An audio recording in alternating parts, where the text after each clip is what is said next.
2024 లేదా 25లో డిగ్రీ లేదా బీటెక్ చదివారా? సాఫ్ట్‌వేర్ జాబ్ కోసం ఎదురు చూస్తున్నారా? అయితే కోడ్ జ్ఞాన్ 100 డేస్ కోర్సులో చేరండి. జాబ్ సాధించండి. నమస్కారం సార్. నమస్తే అండి సిరి గారు. సార్, డౌరీ గురించి నాకు తెలిసి మీ దగ్గరికి ఎన్నో రకాల కేసులైతే మీరు చూసే ఉంటారు. మీ దగ్గరకొచ్చారు. అవి చూసినప్పుడే నాకనిపించింది, అసలు డౌరీ కేస్ అంటే ఏంటి? ఎలా ఫైల్ అవుతుంది? అండ్ దాంతో పాటు ఏ రూపకంగా డౌరీ అని అనడం జరుగుతుంది? మరి పెళ్ళికి ముందు డౌరీ తీసుకుంటే దాన్ని డౌరీగా కన్సిడర్ చేస్తారంటారా? దీనికి సంబంధించిన అప్డేట్స్ ఏంటి సార్? లీగల్ పరంగా ఎవరైనా కూడా డౌరీకి సంబంధించిన కేసు పెట్టాలి అన్నా, డౌరీతో ఇబ్బంది పడుతున్న వాళ్ళకైనా కూడా ఈ వీడియో ఉపయోగపడాలి అన్నదే ఉద్దేశం అన్నమాట. సో దానికి సంబంధించిన అప్డేట్స్ ఏంటి సార్? పెళ్లిలో తీసుకున్నా, పెళ్లి తర్వాత తీసుకున్నా దాన్ని డౌరీగానే పరిగణిస్తారు. ఇది గుర్తుపెట్టుకోవాల్సిన ప్రతి ఒక్క విషయం. అంటే రీసెంట్గా నా దగ్గర ఒక కేసు వచ్చింది. లగ్నం పెట్టుకున్నారు. లగ్నం పెట్టుకున్న తర్వాత వాళ్ళ యొక్క కుల సంప్రదాయం ప్రకారం ఏంటంటే, వాళ్ళకున్నటువంటి సంప్రదాయం ప్రకారం లగ్నానికి ముందే ఏవైతే ఇచ్చి పుచ్చుకోవడాలో, అమ్మాయికి ఏమి ఇవ్వాలో, ఏం పుచ్చుకోవడాలో, లగ్న పత్రిక రాసుకున్న రోజు నాడు అవన్నీ కూడా కంప్లీట్ అయిపోవాలి. ఏదో చెప్పారట, వీళ్ళు ఇస్తామని చెప్పారు. తర్వాత వాళ్ళు కూడా యాక్సెప్టెన్స్ ఇచ్చారు. అంతా అయిపోయింది. ఈలోగా నిశ్చితార్థం కూడా అయిపోయింది. నిశ్చితార్థం తర్వాతే కదా లగ్న పత్రిక కూడా రాసుకుంటారు. లగ్న పత్రిక రాసుకున్న సందర్భం వచ్చేసరికల్లా ఈ అమ్మాయి తరపు ఉన్నటువంటి తల్లిదండ్రులు ఆ అబ్బాయికి అనుకున్నటువంటి ఏదైతే ఒక కానుక ఇద్దాం అనుకున్నారో ఆ కానుక ఇవ్వలేకపోయారు. దానికి సంబంధించి ఆ తండ్రి, ఎవరైతే అబ్బాయి యొక్క తండ్రి కదా, గట్టిగా కూర్చున్నాడు. అయితే అమ్మాయి వాళ్ళ తల్లిదండ్రులు ఏం చేశారంటే, అయ్యా చాలా తప్పు అయిపోయింది, మేము అనుకున్నటువంటి అమౌంట్ సెట్ కాలేదు, మేము తొందరలోనే ఇచ్చేస్తాం మేము మీకు, బట్ ఇప్పుడు ఆల్రెడీ లగ్నపత్రిక కూడా రాసుకుంటున్నాం. ఈ టైంలో కానీ లగ్నపత్రిక ఆపితే మన ఇంట్లో కానీ ఫ్యామిలీలో కానీ ఊర్లో చాలా పరువు తక్కువగా ఉంటుంది, దీన్ని ఎలానే యాక్సెప్ట్ చేయించండి. మా అమ్మాయి మీ ఇంట్లోనే ఉంటుంది కాబట్టి మేము ఎప్పటికైనా మా అమ్మాయిని మేము కాదనకుండా చేయిస్తాం కదా అని చెప్పి అతను కూడా చేంజ్ చేశాడు. అయితే దీనికి కొద్ది పెద్దలతో కూర్చుని వాళ్ళందరూ కూడా కుల పెద్దలతో కూర్చుని మాట్లాడుకున్న తర్వాత పెళ్లి కూడా జరిగిపోయింది. పెళ్లి జరిగిన 1 month తర్వాత ఆ అమ్మాయి కన్సీవ్ అయింది. ఎప్పుడైతే అమ్మాయి కన్సీవ్ అయిందో ఆ విషయం తెలుసుకున్నటువంటి అబ్బాయి యొక్క తండ్రి ఒక్కసారి షాక్ తిని ఆ అమ్మాయిని కట్టు బట్టలతోటి బ్రీఫ్ కేసు ఇచ్చి పంపించేశాడు. ఎందుకు? పెళ్లికి ముందు ఏదైతే లగ్నపత్రిక రాసుకున్న సందర్భంలో అమౌంట్ ఇవ్వాల్సింది, ఏదైతే కానుక ఇవ్వాలని మాట్లాడుకున్నారో ఆ కానుక ఇవ్వలేదు కాబట్టి ఆ అమ్మాయిని, ఆ కన్సీవ్ అయినటువంటి అమ్మాయిని కూడా అబార్షన్ చేయించుకోమని చెప్పి మరలా పుట్టింటికి పంపించడం కూడా జరిగింది. ఆ తండ్రి చెప్తుంటే నా కళ్ళమ్మడి కాస్త కంటిన్యూగా కన్నీళ్ళు ఆగలేదు. ఇలా ఉంటారా? ఇంత మోడర్న్ 2025 కూడా ఇలాంటి కేసులు జరుగుతుంటాయంటే 100% నిత్యం కూడా మాకు వచ్చే కేసులు ఇలాంటివి కూడా ఉంటాయి. మనం ఎంతో టెక్నాలజీ డెవలప్ అయిపోయింది అనుకుంటాం, అనేక రకాలుగా డెవలప్ అయిపోయింది అనుకుంటాం. అమ్మాయిలు పెద్ద పెద్ద సాఫ్ట్వేర్లు, రకరకాల లక్షల ఉద్యోగాలు చేసుకున్నప్పటికీ కూడా ఇప్పటికీ కూడా మన సాంఘిక దురాచారం ఏంటంటే, వరకట్నం ఉన్నటువంటి దురాచారం ఏదైతే ఉందో ఇప్పటికీ కూడా బలంగా మన మహిళలకి పట్టి పీడిస్తున్నటువంటి ఒక సామాజిక రుగ్మత అని చెప్పుకోవచ్చు. క్యాన్సర్ కన్నా, ఒక ఎయిడ్స్ కన్నా బలమైనటువంటి ఈ భావదారిద్ర్యంలో కొట్టుమిట్టాడుతున్నారు ఇప్పటికి కూడా. అనేక కేసులు ఇప్పుడు కూడా మాకు వస్తున్నాయి, కాదని కొట్టిపడడానికి అవకాశం కూడా లేదు. అయితే నేను తర్వాత లీగల్గా ఏం చెప్పాలో తర్వాత చెప్పినటువంటి విషయం. కానీ అందుకని ఈ వీడియో ప్రత్యేకంగా ఎందుకు చేస్తున్నామంటే, డౌరీ అనే కాన్సెప్ట్ బిఫోర్ మాట్లాడినా తరువాత మాట్లాడినా అది డౌరీ కిందకే వస్తుంది, వరకట్నం కిందకే వస్తుంది. డిపిఏ యాక్ట్ అంటే అది 1961, డౌరీ ప్రొహిబిషన్ యాక్ట్ 1961 ప్రకారం సెక్షన్ 2, సెక్షన్ 3 ప్రకారం బిఫోర్ మాట్లాడినా తర్వాత మాట్లాడినా అది వరకట్నం కిందకే, వరకట్నం అడిగినట్టు కిందకే వస్తుంది.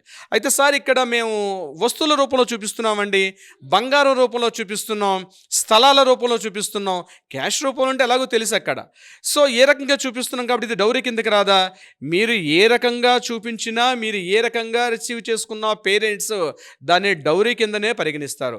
అంటే నేను చెప్తాను, సాక్ష్యాలు ఎలా సేకరించాలనే విషయం మీద నేను చివరిలో చెప్పే ప్రయత్నం చేస్తాను. వీడియో చివరి దాకా చూడండి. సో ఏ రకంగా తీసుకున్నా దానిని కూడా డౌరీగానే పరిగణిస్తారు. ఇక రెండవది ఏంటంటే, క్యాష్ అనేది ఎలాగో కన్సిడర్ చేస్తాం. ఇక మూడో పాయింట్ ఏంటంటే, ఏదైతే లావాదేవీలు జరుగుతుంటాయో వారిద్దరి మధ్య ఉన్నటువంటి అబ్బాయిని ఆ వరకట్నం కింద తీసుకున్నటువంటి స్థలమైనా, ఇల్లైనా, ల్యాండ్ అయినా, వస్తువులైనా ఏ రకంగా తీసుకున్నా దాన్ని డౌరీగానే పరిగణిస్తారు. సరే, ఎంత అమౌంట్ పరిగణిస్తారండి డౌరీగా? ₹1 నుంచి ఇంత అని మినిమం మ్యాక్సిమం లిమిట్ అని ఎక్కడ మన చట్టాల్లో నిర్వర్తించలేదు. కొంతమంది వస్తారు, సార్ మేము తీసుకొని జస్ట్ అసలు స్మాల్ అమౌంట్ అండి, ₹1,00,000, దానికోసం ఇంత పెద్ద సెక్షన్ ఉంటుందా? ఉంటుంది. ₹1 తీసుకున్నా వరకట్నమే. అది ₹1, 10 లక్షల, ₹1,00,000, ₹1,00,00,000 అని చెప్పి ఎక్కడ మన చట్టాల్లో స్పెసిఫిక్గా మినిమం అమౌంట్, మ్యాక్సిమం అమౌంట్ అని చెప్పి ఎక్కడ మెన్షన్ చేయలే. సో వరకట్నానికి ఇంత అని ఎక్కడ మెన్షన్ చేయలేదు కాబట్టి ఏది జరిగినా వరకట్నం కిందకే వస్తుంది. వస్తువుల రూపంలో ఇచ్చినా, స్థలాల రూపంలో ఇచ్చినా, లేదా క్యాష్ రూపంలో ఇచ్చినా దాన్ని వరకట్నం కిందనే పరిగణిస్తారు.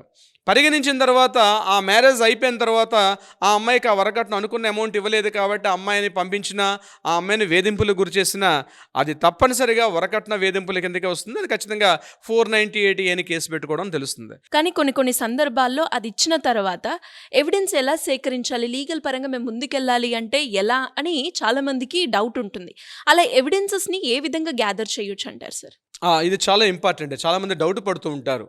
అక్కడ మనకు ఆచారాలు, సంప్రదాయాలు, విశ్వాసాలు, మన పెద్దల యొక్క హ్యుమానిటీ గ్రౌండ్స్ ఎన్నో అక్కడ పనిచేస్తాయి. ఇవన్నీ కనిపిస్తాయి మనకి. అన్నీ కనిపిస్తాయి కాబట్టి ఇక్కడ అమ్మాయిని పెళ్లి చేయడమే పెద్ద విషయం అన్న బాధ్యతతో తల్లిదండ్రులు ఉంటారు. ఇక్కడ అబ్బాయి వాళ్ళు ఎలా ఉంటారంటే, అమ్మాయి వచ్చింది కదా, ఏంటి అగ్రిమెంట్లు అడుగుతున్నారా, పేపర్లు అడుగుతున్నారా, చెక్స్ అడుగుతున్నారా, వీటికి ఎవిడెన్స్ ఏంటి అని చెప్పి అబ్బాయి వాళ్ళు కూడా ఒక మెట్టు ఎక్కువగానే ఉంటారు. సో వీటికి సాక్ష్యాధారాలు ఎలా సేకరించాలి? సో నెంబర్ 1 గుర్తుపెట్టుకోండి, క్యాష్ రూపంలో ఇచ్చినట్లయితే ప్రత్యేకించి మీరు క్యాష్ ఎక్కడ డ్రా చేస్తారు, ఎలా కలెక్ట్ చేస్తారు అన్నది కూడా అది కూడా ఇంపార్టెంటే. అంటే మీరు క్యాష్ ఇచ్చే సందర్భంలో క్యాష్ని మీరు దీన్ని ప్రూవ్ చేయలేకపోవచ్చు, కానీ ఏదైతే మీరు లగ్నపత్రం రాసుకోవడం కానీ, లేకపోతే వివాహ నిశ్చయం, తాంబూలాలు, లేదా నిశ్చితార్థాలు ఇట్లాంటివి చేసుకున్న సందర్భంలో మీరు ఎక్కడో చోట క్యాష్ని డ్రా చేసి ఉంటారు. ఎక్కడ క్యాష్ ఉండదు కదా, ఒక స్పెసిఫిక్గా పెట్టుకోరు కదా, ఎక్కడో క్యాష్ కలెక్ట్ చేస్తుంటారు. ఆ క్యాష్ కలెక్ట్ చేసినటువంటివి కూడా మీకు ఆధారంగా ఉండే అవకాశం కూడా ఉంటుంది. రేపు ఫ్యూచర్లో ఏదైనా మీరు ఏ అమ్మాయిని అయితే మీరు మీ అమ్మాయిని ఏ అత్తవారింటికి పంపిస్తున్నారో వాళ్ళ వేధింపులకు గురి చేస్తే ఇది కూడా సాక్ష్యాధారంగా పనిచేసే ప్రభావం ఉంటుంది. నెంబర్ 2, వస్తువులు కానీ, బంగారం కొంటే బంగారం యొక్క రిసిట్స్ కానీ, లేకపోతే ఏవైనా చెక్స్ కానీ, బాండ్స్ కానీ ఇట్లాంటివి ఏవైనా ఉంటే వాటికి కూడా సాక్ష్యాధారంగా చూపించే ప్రయత్నం చేయొచ్చు. ఇక 3వది సాక్షులు, ఐ విట్నెసెస్. అంటే ఈ యొక్క సంఘటన జరిగిన తర్వాత అమ్మాయి పొరపాటున ఆమె యొక్క జీవితం ఏదైనా తర్వాత ఆ అబ్బాయి మీరు అనుకున్న అమౌంట్ ఇవ్వలేదని చెప్పి ఆ అమ్మాయిని మరలా వెనక్కి పంపించేసే ప్రయత్నంలో సాక్షులు ఉంటారు. అంటే ఐ విట్నెసెస్ చేసిన సందర్భాల్లో ఇంటి పెద్దలు కానీ, లేకపోతే కుల పెద్దలు, సంఘ పెద్దలు కూర్చుని మాట్లాడుకున్న సందర్భంలో వాళ్ళు ఐ విట్నెసెస్ వాళ్ళు ఇచ్చినటువంటి ఓరల్ స్టేట్మెంట్స్ని కూడా సాక్ష్యంగా పరిగణించే అవకాశం ఉంటుంది. సో వరకట్నం చూపించాలంటే సార్ ఇప్పుడు మేము సాక్ష్యాధారాలు ఎక్కడ తీసుకొస్తాం అని భయపడాల్సిన అవసరం లేదని చాలా రకాలుగా మనం సేకరించుకునే అవకాశం కూడా ఉంటుంది. ఎండ్ ఆఫ్ ద డే అబ్బాయి కానీ మిమ్మల్ని వరకట్నం తెస్తేనే నేను కాపురానికి తీసుకుంటాను అని కానీ బెదిరింపు చేసినా, అంతవరకు మా ఇంట్లో అడుగు పెట్టొద్దని చెప్పి అత్తామామలు ఆ అమ్మాయిని మెడపెట్టి బయటకు గెంటేసినా, ఒకవేళ అబ్బాయి కాస్త సానుకూలంగా మాట్లాడినప్పుడు కూడా ఇంట్లో వాళ్ళ యొక్క ఫ్యామిలీ మెంబర్స్ ఎవరు కూడా యాక్సెప్టెన్స్ ఇవ్వకపోతే దాన్ని డౌరీ యాక్ట్గానే, అంటే వరకట్న వేధింపులుగానే పరిగణిస్తారు. డిపి యాక్ట్ కింద 1961 డిపి యాక్ట్ కింద వాళ్ళ మీద కేసు బుక్ చేసే అవకాశం కూడా ఉంటుంది. కానీ చాలా వరకు మన ఉన్నటువంటి మన ఆచార సంప్రదాయాలు అంత తొందరగా చొరవ తీసుకోరు. కానీ గుర్తుపెట్టుకోండి, ఒక ఆడపిల్లని మీరు ఎప్పుడైతే ఒక అత్తవారింటికి పంపిస్తున్నారో అతడు మనీ పాయింట్ ఆఫ్ వ్యూలో డిమాండ్ చేస్తున్నాడంటే అలాంటి ఇంటికి పంపించకపోవడమే మంచిది. ఈరోజు డిమాండ్ చేశాడు, రేపు ఇతరత్రా ఇంకొక రకంగా చేసేవాళ్ళు ఉంటారు. అబ్బాయి ఒకవేళ మంచివాడు అవుతాడు, కొన్ని చోట్ల అబ్బాయి అంటాడు నేను మా పేరెంట్స్ని మేనేజ్ చేసుకుంటానులే, నేనే నీకు ఇస్తున్నాను, ఈ అమౌంట్ పెట్టి మా పేరెంట్స్కి ఇచ్చేసి అని చెప్పి కొన్ని కేసులు కూడా మాకు వస్తుంటాయి. ఏ రకంగా అయినప్పటికీ కూడా గుర్తుపెట్టుకోండి, వరకట్నం తీసుకోవడం తప్పు, ఇవ్వడం కూడా తప్పు. ఇవ్వడం కూడా తప్పు. అప్పుడు మీరు కూడా చట్టరీత్యా నేరం చేసే వాళ్ళు అవుతారు. అందుకని నేను స్పెసిఫిక్గా చెప్పేది, ఎవరైనా డిమాండ్ చేస్తున్నారంటే దయచేసి మీ ఇంటి ఆడపిల్లని ఆ ఇంటికి పంపించకపోవడం మంచిది. ఎందుకంటే వాళ్ళ ఐడియాలజీ మీరు ఆ ఇంటికి ఒక ఆడపిల్లని వాళ్ళు రమ్మని పిలవట్లేదు, ఒక డబ్బుల మూటని వాళ్ళు పిలుస్తున్నారు. కాబట్టి మీ ఆడపిల్లని ముఖ్యంగా తల్లిదండ్రులు గుర్తుపెట్టుకోవాల్సిందే. అమ్మాయిలు రకరకాల ఆలోచనతో ఉండే అవకాశం ఉంటుంది, కానీ మీ ఇంటి ఆడపిల్లని ఆ ఇంటికి పంపిస్తున్నారంటే ఇలాంటి డిస్కషన్ చేస్తున్నారు.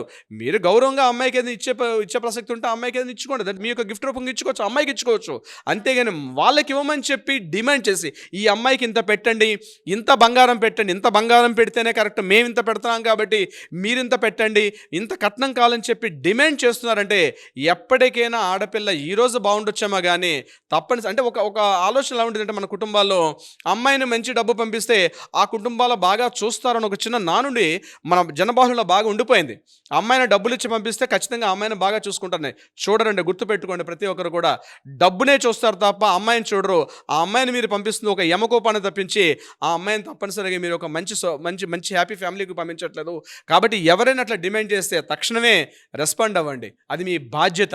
ఇంకా ఎవరికైనా కూడా ఎలాంటి ఇన్ఫర్మేషన్ కావాలి ఈ డౌరీకి సంబంధించి, ఇలాంటి సమస్యలో మేము ఇరుక్కుపోయాము, ఎలా బయటికి రావాలో అర్థం కావట్లేదు అనుకునే వాళ్ళు ఎవరైనా కూడా మిమ్మల్ని అప్రోచ్ అవ్వాలి అంటే ఎలా ఉంటుంది సార్? తప్పనిసరిగా సిరి గారు, కింద స్క్రోల్ అవుతున్న నెంబర్ని కాంటాక్ట్ చేయండి, అట్లీస్ట్ వాట్సాప్ చేయండి. మీరు ఎక్కడున్నా పర్వాలేదు, ఏ ప్రాంతంలో ఉన్నా పర్వాలేదు, అంతర్జాతీయంగా ఇంటర్నేషనల్ ఎక్కడున్నా పర్వాలేదు, తక్షణమే కాల్ చేయండి, సలహా సంప్రదింపులు తీసుకోండి. అది కాకుండా కోర్టుల్లో ఏదైనా వివాదం ఉంటే వాటికి కూడా పరిష్కారం దిశగా మన లీగల్ టీం తక్షణం ఎప్పుడు కూడా సంసిద్ధంగా ఉంటారు సిరి గారు.